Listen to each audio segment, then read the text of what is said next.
हमारा अगला टॉपिक है जेट स्ट्रीम। हम इस टॉपिक में पढ़ेंगे कि जेट स्ट्रीम क्या होती है, जेट स्ट्रीम की खोज किसने की, जेट स्ट्रीम की क्या क्या विशेषताएं हैं, जेट स्ट्रीम के कितने प्रकार हैं, जेट स्ट्रीम पर ऊर्ध्वाधर का प्रभाव पड़ता है या नहीं पड़ता है, जेट स्ट्रीम का सूचकांक चक्कर, उसके बाद सूचक चक्कर की कितनी अवस्थाएं और जेट स्ट्रीम का महत्व हम इस टॉपिक में पढ़ेंगे। जेट स्ट्रीम की परिभाषा क्या है? अक्षोभमंडल की ऊपरी सीमा में सैकड़ों किलोमीटर लंबी पट्टी में पश्चिम से पूर्व दिशा में प्रवाहित होने वाली प्रबल धारा को जेट स्ट्रीम कहा जाता है। इस पवन धारा का परिसंचरण दोनों गोलार्धों में 20 डिग्री अक्षांशों से ध्रुवों के बीच 7 से 14 किलोमीटर की ऊंचाई के मध्य होता है। जेट स्ट्रीम की खोज कैसे हुई? द्वितीय विश्व युद्ध के दौरान उस समय हुई जबकि अमेरिकी बम वर्षक जेट विमानों की ओर उड़ान भरते हुए पश्चिम से पूर्व की ओर उड़ान भरते हुए जेट विमानों की गति में बहुत अधिक वृद्धि हो जा रही थी। इस परिस्थिति का जब बाद में अध्ययन किया गया तो पता चला कि अक्षोभमंडल की ऊपरी सीमा में प्रबल वेग वाली हवाएं पश्चिम से पूर्व दिशा में प्रवाहित होती हैं। इन हवाओं की दिशा में उड़ान भरने वाले जेट विमानों को अवरोध का सामना करना पड़ रहा था। इसी आधार पर इन पश्चिम से पूर्व दिशा में चलने वाली पवन धाराओं का नाम जेट स्ट्रीम पड़ गया। जेट स्ट्रीम की विशेषताएं। नंबर 1 विशेषता है जेट स्ट्रीम की। जेट स्ट्रीम का संचरण ऊपरी अक्षोभमंडल में 7 से 14 किलोमीटर की ऊंचाई पर संकरी पट्टी में पश्चिम से पूर्व दिशा में चलती है। दूसरा इसका विशेषता है सामान्यतया इनका संचरण दोनों गोलार्धों में 20 डिग्री अक्षांशों से ध्रुवों के मध्य होता है।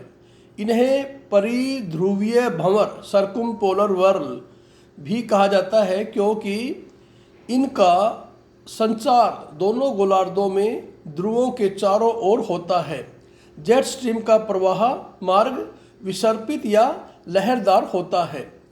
नंबर 4 जेट स्ट्रीम में पवन वेग में मौसमी परिवर्तन होता रहता है।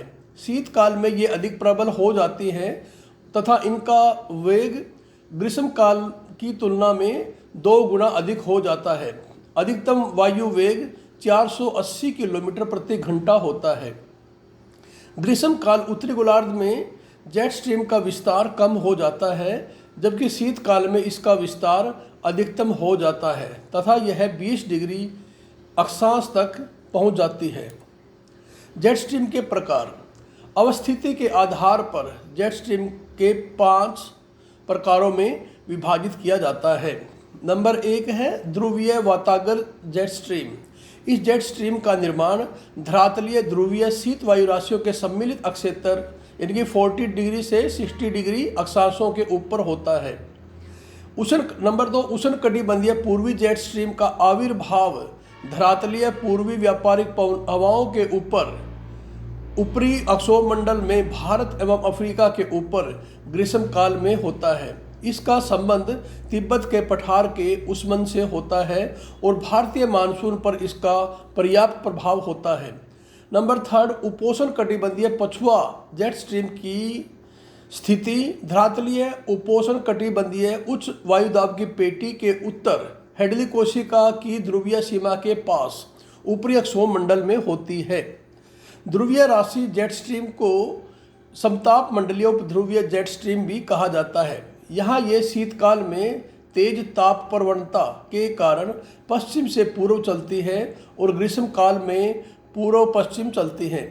जेट स्ट्रीम पर ऊर्ध्वाधर का प्रभाव। जेट स्ट्रीम के प्रवाह मार्ग में स्थित रॉकीज एवं एंडी पामीर एवं मध्य एशिया के पठारों का इस पवन धारा पर बहुत अधिक प्रभाव पड़ता है।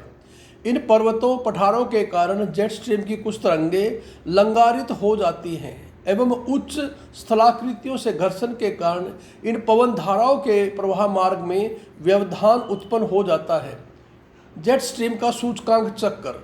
उच्च स्तरीय पछुआ पवनों के भ्रामिलों यानी कि वोल्टिसिस में होने वाले संकुचन तथा फैलाव के कारण जेट स्ट्रीम की स्थिति तथा उनके आकार में परिवर्तन होते रहते हैं। इस प्रकार के परिवर्तन की अवधि को एक सूचक चक्कर हाई जोनल इंडेक्स कहा जाता है।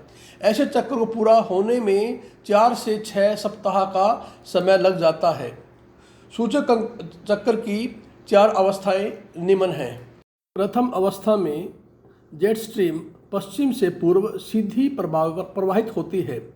उत्तरी गोलार्ध में इस पवन धारा के उत्तर में ध्रुवीय शीतल वायु राशि तथा दक्षिण की ओर उष्ण वायु राशि पाई जाती है।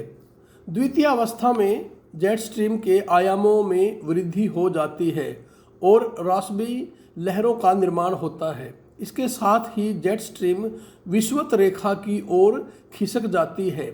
तीसरी अवस्था में तरंगों में और भी अधिक वृद्धि हो जाती है तथा इसके साथ ही जेट स्ट्रीम भूमध्य रेखा के और अधिक निकट चली जाती है। जेट स्ट्रीम के विसर्पण में वृद्धि के फलस्वरूप शीतल ध्रुवीय वायु राशि भूमध्य रेखा के अधिक निकट तथा उष्ण वायु राशि ध्रुवों के अधिक निकट पहुंच जाती है। चौथी अवस्था में का आरंभ जेट स्ट्रीम की उत्तर तथा दक्षिण की ओर फैली हुई तरंगों के विच्छेदन से होता है। पछुआ हवा कटिबंध न होकर अनेक कोषों में विभक्त हो जाती है। मौसम में कभी कभी इतना उलटफेर हो जाता है, अलास्का में फ्लोरिडा से अधिक तापमान अंकित किया जाता है। जेट स्ट्रीम का महत्व। जब धरातलीय शीतोष्ण कटिबंधीय चक्रवातों के ऊपर अक्षोमंडल में चलने वाली जेट स्ट्रीम की स्थिति होती है तो ये चक्रवात अधिक प्रबल एवं अधिक तूफानी हो जाते हैं तथा सामान्य से अधिक वृष्टि प्रदान करते हैं। जेट स्ट्रीम के कारण अक्षोमंडल के ऊपरी भाग में हॉरिजॉन्टली कन्वर्जेंस और डाइवर्जेंस होने लगता है तथा चक्रवातों की उपस्थिति होती है। जेट स्ट्रीम में वायु का लंबवत संचार 2 रूपों में होता है।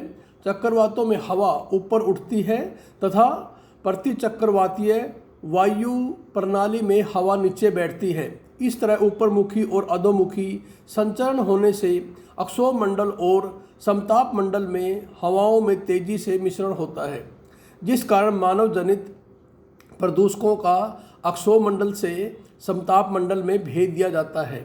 उदाहरण के लिए ओजोन परत को नष्ट करने वाले क्लोरोफ्लोरोकार्बन का परिवहन जब समताप मंडल के निचले भाग यानी 15 से 35 किलोमीटर में परिवहन हो जाता है, जहाँ पर ओजोन का अधिकतम सांद्रण होता है, तो ओजोन का विनाश प्रारंभ हो जाता है, जिस कारण भूमंडलीय ताप में वृद्धि होने की संभावना है।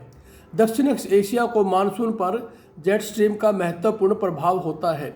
वास्तव में उष्णकटिबंधीय मानसून वर्षा जेट स्ट्रीम से प्रभावित होती है। केंद्रों के मतानुसार स्ट्रीम की पवन धाराओं में विद्यमान असाधारण दशाओं का पृथ्वी पर चलने पवनों पर निश्चित प्रभाव पड़ता है। जेट स्ट्रीम के विषय में अधिकाधिक जानकारी ही हमें धरातलीय मौसम को ठीक ढंग से समझने में पर्याप्त सहायता मिलेगी। इस बात का पर्याप्त प्रमाण है कि इन उच्च स्तरीय पवन धाराओं में उत्पन्न भंवरें नीचे उतरकर चक्रवातीय मौसम को प्रभावित करती हैं। जल वर्षा, त्वरित झंझा, टोर्नेडो, शीतलहर इत्यादि जेट स्ट्रीम के द्वारा प्रत्यक्ष रूप से प्रभावित होते हैं।